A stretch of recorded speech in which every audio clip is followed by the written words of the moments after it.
in order to enjoy a piece of art, you've got to talk to it, and it's got to talk to you. That really is what matters, is to feel free and welcoming in the presence of art. And when I started collecting art and got a collection going, what is there to do? You realize you're teaching your children, you're teaching your grandchildren what art is about. And then you talk with friends and they teach you and you teach them.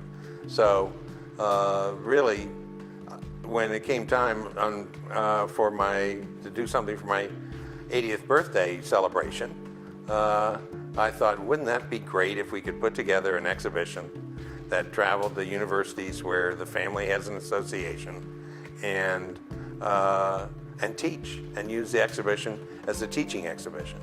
So that's really what it's about. It's not just teaching art students, it's teaching everyone.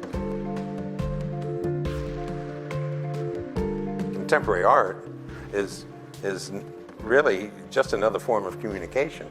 And if you understand it a little bit or feel free to communicate with it, then everybody learns and benefits from that.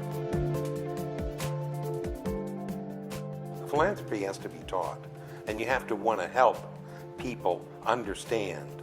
For instance, in art doesn't, when you're a collector, it doesn't really belong to you. It's only, you rent it while you're alive. And when you go, it goes somewhere else, whether it's to your children or to the auction block, or hopefully to museums around the country, that kind of thing. And that's where art is sort of a natural for learning philanthropy. So I think that's sort of where I come from on the philanthropic scale of what to do, what you are as a collector. I think there are a lot of art collectors who are philanthropists.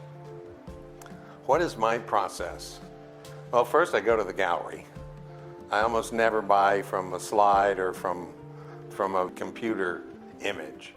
I want to see the piece, and I generally don't have a preconceived notion, and I'm not a big negotiator.